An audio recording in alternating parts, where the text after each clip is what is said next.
Donc, bonjour à toutes et à tous, bienvenue sur Misscom, je suis Claire Négrier, rédactrice de personnalité d'entreprise et je vous retrouve tous les jours ou presque afin de vous aider dans votre marketing, votre communication et plus largement votre business.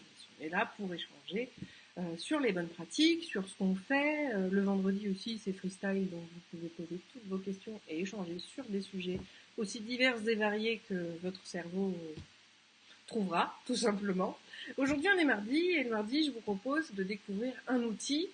J'essaye au plus que je peux de vous offrir des outils gratuits, parce qu'en tant qu'indépendant et petite entreprise, il n'y a pas de modestes économies. Autant avoir des choses qui sont de qualité au moindre prix, et puis si c'est gratuit, c'est tant mieux. Donc aujourd'hui, comme vous pouvez le voir ici, je vous propose une petite découverte d'un de mes outils d'emailing, puisque c'est le sujet de la semaine. Sendinblue. Sendinblue est un outil d'emailing en ligne, gratuit jusqu'à un certain point, je vais vous l'expliquer. Pour le moment, j'attends juste que vous arriviez pour pouvoir commencer le sujet. Cécile, on n'avait pas rendez-vous d'ailleurs ce matin. Non, c'était cet après-midi, me semble-t-il. Je te reprends en message privé juste après. Donc voilà, si vous avez des questions sur le sujet, les commentaires sont là pour ça. Coucou Jean-Noël, ravi de te retrouver aussi, ça fait plaisir. Apparemment, mes lives en ce moment sont pas vraiment diffusés par Facebook. J'ai quasiment personne, donc je suis vraiment contente que vous soyez là aujourd'hui. Donc le sujet, Sendinblue. Sendinblue, comme je le disais, est une plateforme d'emailing. L'emailing, c'est le sujet de la semaine, c'est le thème plutôt de la semaine. On a vu la différence entre mailing et newsletter hier. Aujourd'hui, je vous propose donc un outil gratuit pour envoyer justement vos emailing ou votre newsletter de façon gratuite. Donc Sendinblue, pourquoi? C'est le challenger de Mailchimp. Donc ça, c'est un autre outil, mais qui est lui américain. Alors que Sendinblue, c'est français. L'avantage, Sendinblue est développé en plusieurs langues. Les autres sont souvent en anglais, ou alors c'est justement des produits qui ne sont pas gratuits. Sendinblue est donc français, est domicilié en France.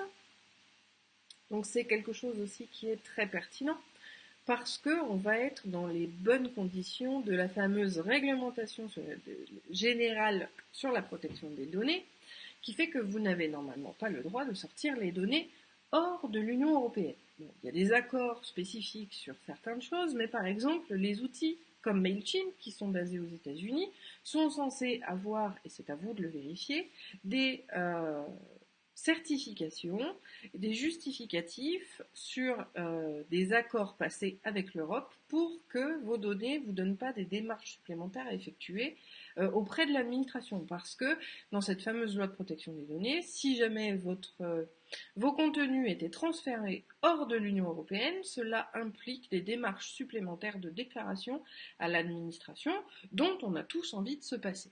Donc, Sendinblue étant hébergé en France, vous n'avez pas ce problème-là, il n'y a pas de transfert de données qui y soit. Donc ça, c'est un point très important si vous êtes comme moi et que justement le sérieux est un gage de qualité de votre travail et que vous voulez faire les choses dans les règles. Donc ça, c'est vraiment un des premiers points les plus importants.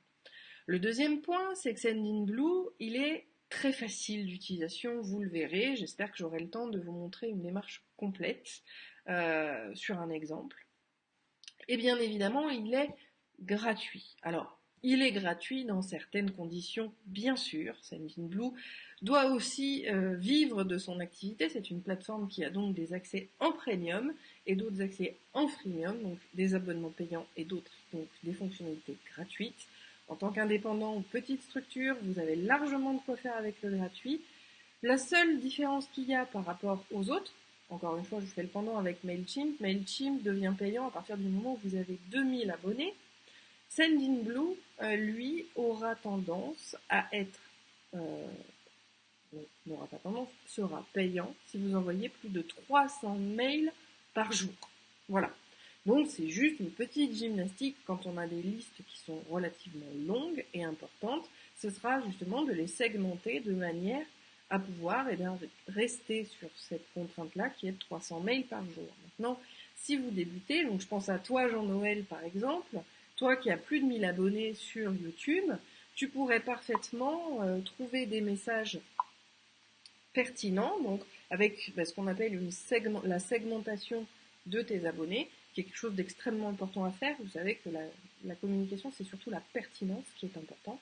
Et donc la pertinence fait que vous allez segmenter votre cible. C'est-à-dire que par exemple, Jean-Noël, je pars du principe que tu as les adresses mail de tes plus de 1000 abonnés sur ta chaîne YouTube.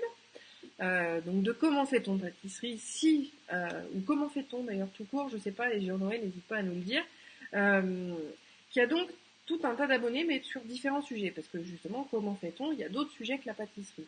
Mais si tu voulais segmenter sur préfère la fraise, alors, je reste sur la pâtisserie, fraise, banane, chocolat, tu vas segmenter et tu vas faire 3 listes, fraise, banane, chocolat, qui vont te permettre d'avoir moins de 300 abonnés sur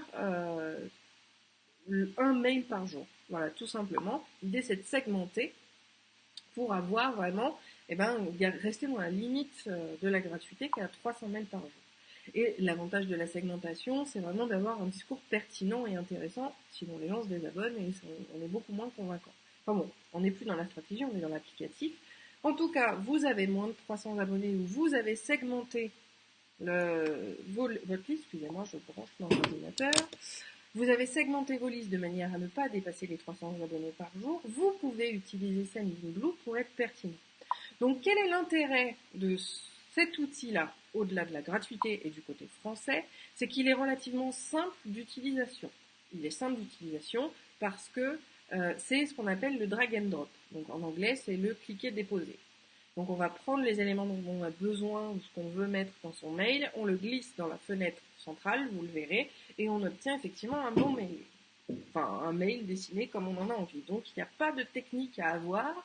Et pour répondre à la question de Cécile, oui, Sendinblue a des plugins sur quasiment toutes les intégrations possibles de CMS possibles. Donc WordPress, Joomla, Jimbo, ils ont le développement de tout. Ça fait quand même plusieurs années qu'ils sont sur le marché et ils sont relativement très compétitifs. Donc pas de souci, tout s'intègre parfaitement à vos supports de communication, sous-entendu votre site web.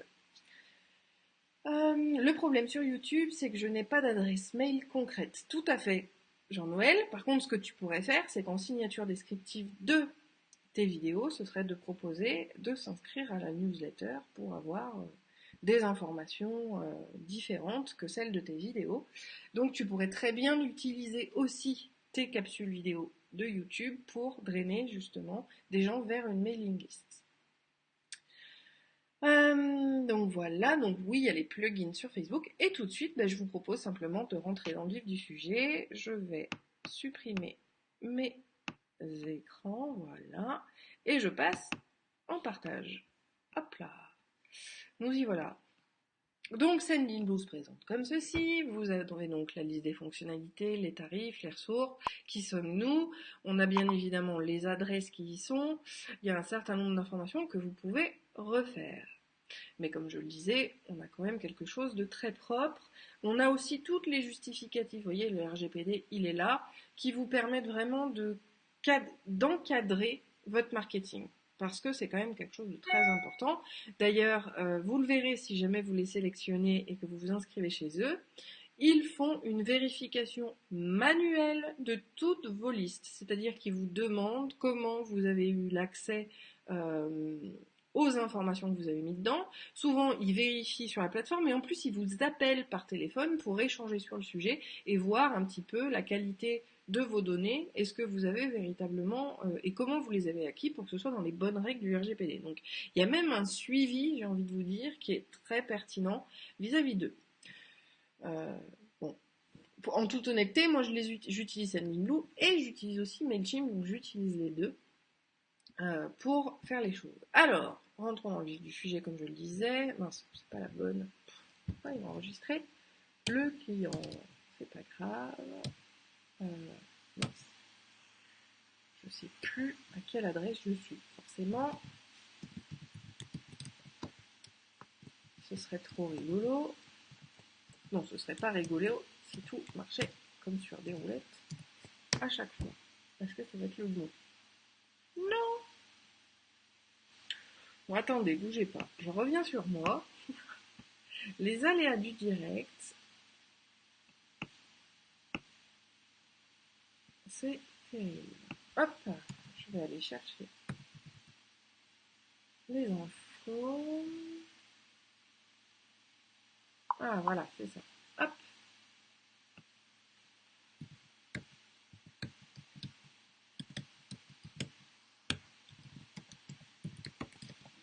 Hop là, je vous épargne les autres messages. Hop, allez. Touc, c'est bon, on y est. Je vous partage tout de suite mon écran. Voilà, donc vous avez ici l'interface de départ avec effectivement donc un récapitulatif, tous vos abonnés, les ouvreurs, les cliqueurs et les blacklistés de vos derniers emails envoyés. On a effectivement donc email, ça ce sont les emails que vous créez ou les listes. Les templates, ça ce sont les schémas visuels que vous utilisez, vous pouvez les enregistrer comme maquette. Voilà, template c'est maquette. Il y a aussi la possibilité de faire du SMS et effectivement depuis peu de temps il est aussi joint à Facebook Ads pour obtenir les statistiques et les paramètres du compte. Donc quand vous arrivez dessus, la première chose à faire ce sera les paramètres, mais nous ce qui nous intéresse effectivement c'est de créer des campagnes, mais là je pense que ça doit être les emails des gens, non c'est ça, c'est les emails envoyés. Donc on va créer une nouvelle campagne par exemple, mais une fois avoir ajouté, on va reprendre les choses, contact. On va aller de manière plus structurée. Parce que avant d'écrire un mail, il faut d'abord donner des destinataires. Donc vous irez ajouter les emails de tout le monde. En faisant, justement, vous pouvez segmenter, vous pouvez faire tout un tas de choses. C'est importable depuis un fichier Excel. C'est effectivement transmis de manière automatique via votre site web quand les gens complètent un formulaire d'inscription. Et vous avez donc 3 types de mails possibles qui sont la campagne d'emailing, l'automation et le transactionnel. Alors, vous allez me dire, c'est quoi la différence entre les deux, entre les trois? Donc la campagne, clairement, ça peut être une newsletter, comme je vous l'ai expliqué hier. L'automation, c'est les fameux liens qu'on va avoir dans ces articles web. Par exemple, moi, dans un de mes articles qui est la charte éditoriale, je propose la maquette d'une charte éditoriale qui est téléchargeable contre mail. C'est les fameux aimants à clients qui s'appellent aussi lead magnet. Voilà, c'est la fameuse capture qui va vous permettre d'obtenir un mail contre un document. Donc l'automation, ça va être la configuration d'un scénario qui va effectivement vous aider à envoyer les choses. C'est-à-dire que on va créer un scénario qui va dire quand la personne s'inscrit à cette liste-là, instantanément on envoie le document suivant ou le mail suivant et on va pouvoir aussi dire 7 jours plus tard renvoyer tel message et créer ces scénarios pour garder le contact avec les gens.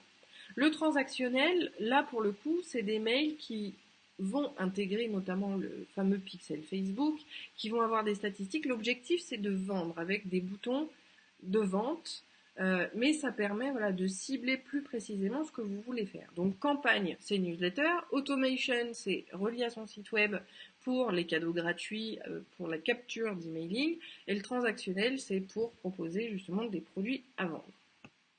Donc si je vais dans campagne, on va créer une campagne.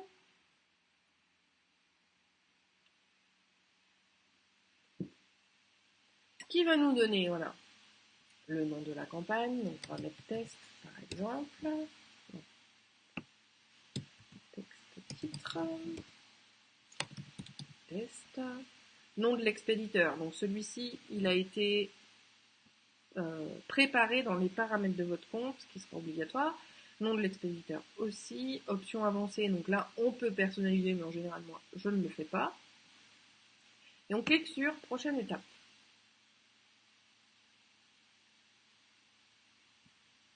Voilà. Un truc que j'ai pas fait. Image dans le corps du texte. Moi, celui-là, j'aime bien le sélectionner. Bon, je suis en train de me demander. Est-ce que vous êtes encore là?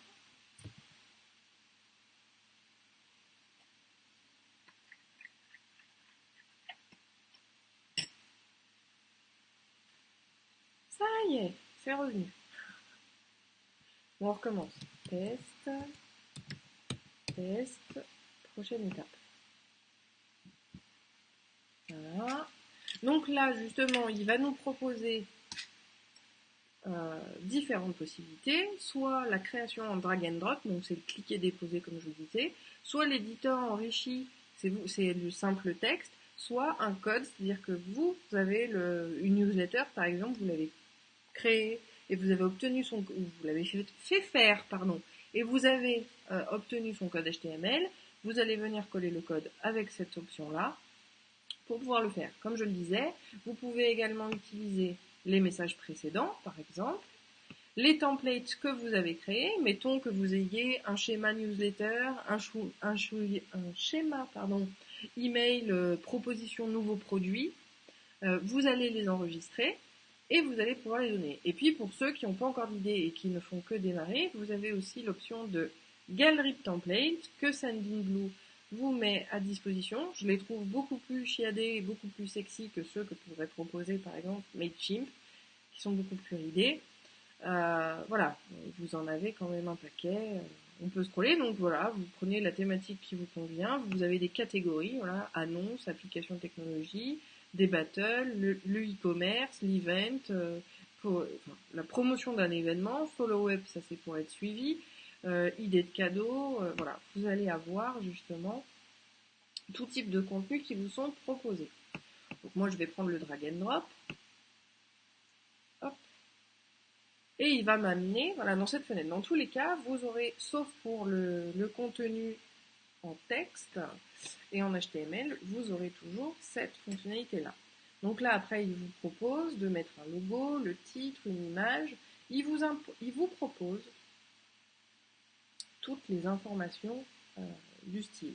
Ce qui est ici est en fait configuré à partir des paramètres de votre compte, donc sauf cas particulier, vous allez pouvoir, vous n'aurez pas à y toucher. Voilà. Après, on va toucher les blocs ici. Alors comme je le disais, on va aller venir modifier là. Hop, je vais mettre coucou, comme ça vous voyez comment ça marche. Le bouton, on va cliquer dessus. Donc là, on va pouvoir mettre consulter, par exemple. Sur la droite, on va venir donner le lien que l'on veut faire. Donc par exemple, moi, quand je promeus mon dernier article à mes abonnés, je vais mettre une grosse image avec l'image de mon article, le titre, le résumé, et puis je vais mettre consulter l'article et je mets le lien en titre. On va pouvoir personnaliser la couleur aussi, donc soit directement par le sélectionneur, soit parce qu'on a le code directement hexadécimal de sa couleur qu'on vient copier-coller là-dedans. Et une fois que le message est bon, on va pouvoir envoyer un mail test, enregistrer ou enregistrer et quitter pour la suite. Et après, il passe à l'étape suivante. Mais c'est un tout petit peu long pour la simple et bonne raison que je suis en vidéo avec vous. Et que du coup, forcément, c'est compliqué. La vidéo pompe toutes les ressources web. Bon, là, j'ai mon schéma, donc on peut enregistrer et quitter. Ou quitter tout simplement, ou cliquer sur prochaine étape. La prochaine étape, voilà, ça va être le destinataire. Et ensuite, on a la confirmation. Donc là, je le fais pas. Donc en gros, vous sélectionnez la liste. Donc là, vous aurez peut-être, Jean-Noël, tu auras peut-être 300 abonnés, 300 abonnés, 300 abonnés. Donc l'avantage, c'est que tu vas cliquer sur le premier, tu vas cliquer sur l'étape suivante, tu vas les envoyer. Et ensuite, en fait, l'idée, c'est que tu vas retourner dans campagne. Et là, c'est très intéressant. On a donc la campagne test. Mettons que toi, c'est ta dernière recette. Tu vas cliquer sur plus. Tu vas faire dupliquer. Tu vas rien changer. Simplement, à l'étape des destinataires, tu vas sélectionner ta deuxième liste et ainsi de suite. Ce qui te permet, justement, d'envoyer les mails et de rester. On peut les programmer. C'est-à-dire que tu pourrais te dire, j'envoie mon mail tous les lundis, je le prépare le dimanche, mais il faut qu'il y ait que 300. Alors, je vais simplifier les choses. Mettons que tu aies 900 abonnés dans ta mailing list. Sur les 1000 abonnés de ta chaîne YouTube, tu en as 900, tu as réussi à récupérer leur mail. Et bien du coup, tu vas les diviser en trois listes de 300. Tu vas tous les faire et tu vas les programmer. Donc tu vas programmer la liste 1 le lundi à 9h, la liste 2 le mardi à 9h, la liste 3 le mercredi à 9h. Ce qui te permettra d'avoir la fameuse sélection, enfin ne pas dépasser la fameuse limite de 300 mails par jour. Tu vas pouvoir tout programmer à ce moment-là. Donc après, on a effectivement les choses, et comme vous pouvez le voir là, donc ça c'était mes tests, je le supprimerai après. L'avantage aussi, c'est qu'on va pouvoir avoir le rapport. Et le rapport, c'est quelque chose de très pertinent. Il y a un truc que je fais que répéter, c'est bien évidemment de vous dire que le plus important dans toute la communication que vous pouvez avoir, c'est l'avant et c'est l'après. Finalement, le pendant, c'est juste du fun. Mais on a là, du coup, l'analyse. Ça veut dire quoi? Ça veut dire que sur ma liste de 112, j'en ai 91 qui ont ouvert le mail. Sur les 91, j'en ai 13 qui ont cliqué quelque part dans l'email et j'en ai 4 qui sont désinscrits de ma mailing list. On a aussi le temps moyen et ça c'est très pertinent. Ça, à la limite, je pourrais même vous faire carrément un cours là-dessus, mais le taux d'ouverture 52%, taux de clic 7%, donc l'idée c'est d'obtenir un taux de clic plus important, tout dépend de l'objectif de votre mail. Le temps moyen d'ouverture 14h, 26 minutes, donc là ça me donne une super indication, c'est que finalement mes mails, j'aurais peut-être plus de poids en les envoyant à 14h plutôt qu'à 9h du matin. Il nous donne aussi un certain nombre d'informations. Donc voilà, le taux de délivrabilité 175. Les softbounds et les hardbounds. Alors ça justement, ça vous indique que dans votre liste, il y a 20 mails, en tout cas dans cette liste-là, il y a 20 mails qui sont mauvais, soit parce qu'ils ont demandé à être désinscrits, donc du coup il m'a pas envoyé, soit parce que l'email n'existe plus, soit parce que c'était un faux mail qui avait été donné, ça arrive aussi, et ça permet de nettoyer la liste. Et les 18 softbound, alors souvent le softbound, c'est sur des raisons inconnues, mais c'est que le mail n'est pas arrivé à destination. Ça peut être un problème de serveur, ça peut être qu'OVH a planté et que du coup l'adresse mail de votre correspondant ne marche plus non plus. En tout cas, c'est quelque chose d'intéressant.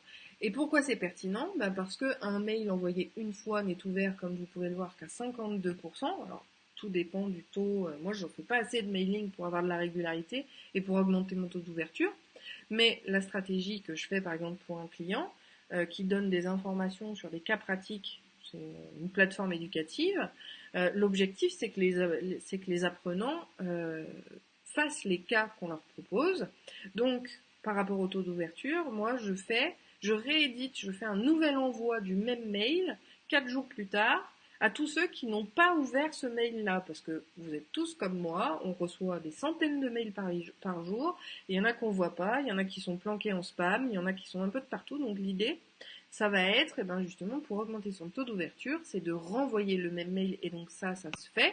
Quand on crée une campagne, on va sélectionner la condition, c'est-à-dire que je vais créer un mailing campagne qui est à partir de la campagne meilleur vœu, qui va dire envoyer 4 jours après aux 48% qui n'ont pas ouvert la première fois. Bien évidemment, les mails se mettent automatiquement à jour. Quand quelqu'un se désabonne, l'adresse n'est plus utilisée. Alors, ça peut être pertinent. Moi, là, j'ai mis une automation. Non, pas dans celui-ci, justement. Dans mon compte client, j'ai mis une automation, puisque l'objectif, mes mails de mon client sont uniquement des mails pour leur dire qu'il y a un nouveau cas pratique sur le site internet. L'idée, c'est juste de les informer. Et s'ils se désabonnent, en sachant que normalement ils sont au courant que c'est juste pour ça, j'ai mis en place une automation pour que quand il est désabonné, il reçoive un dernier mail qui lui demande est-ce qu'il veut se désabonner juste du mailing ou carrément de la plateforme parce qu'il est plus intéressé. Et là, je le fais dans une optique de qualité par rapport au RGPD non plus, parce que s'il n'est pas intéressé par la plateforme, je suis dans l'obligation de supprimer ses données. Donc c'est à la fois bien pour lui et bien pour moi que d'avoir cette automation en place. Donc dès que quelqu'un demande sa désinscription chez mon client, il reçoit un message automatique lui demandant de répondre au message pour dire s'il veut juste être désinscrit de la newsletter ou s'il souhaite être désinscrit de la plateforme complètement. C'est aussi un moyen, voilà, de pouvoir gérer les choses. Pour moi, le désabonnement, c'est quelque chose de pertinent parce que ça permet d'avoir un contact direct avec la personne et ça permet aussi de garder des gens qui sont 100% intéressés par votre contenu. Il ne faut pas pleurer parce qu'on a quelqu'un qui se désabonne. Au contraire, il faut le remercier parce qu'au moins, on n'envoie pas un message dans le vent. Voilà un petit peu pour tout ça. Je vais reprendre vos commentaires avant de repasser en screen. Quel est l'intérêt? Alors, oui, bonne idée. Quel est l'intérêt de mélanger les deux? Alors, je suis désolée, comme je prends vos commentaires après, c'est un peu plus compliqué. Je pense que ce qui serait super, c'est que vous notiez les infos, les questions que vous voulez me poser, pour qu'on les reprenne à la fin et que vous me recentriez le sujet, parce que du coup, j'ai pas le sujet. En tout cas, Cécile, quel est l'intérêt de mélanger les deux? J'ai du mal à voir. Alors, est-ce que c'est sur les intitulés du fait qu'il y ait campagne et automation ou la transactionnelle? Ça va être tout simplement parce que l'identification des codes dans la programmation va être différent et on a des chances de ne pas atterrir en spam si on fait de la campagne plutôt que du transactionnel. Si on fait que du transactionnel et que les routeurs et les fournisseurs d'accès Internet l'identifient comme transactionnel, automatiquement ils vont vous mettre en pub. Vous savez, maintenant, ils ont cette partie-là. En tout cas, moi, tous mes fournisseurs d'accès l'ont. Ils mettent dans un dossier pub tout ce qui pourrait être du spam et de la publicité. Et c'est pas forcément du mailing. On voit pas le bandeau à gauche. Ah mince.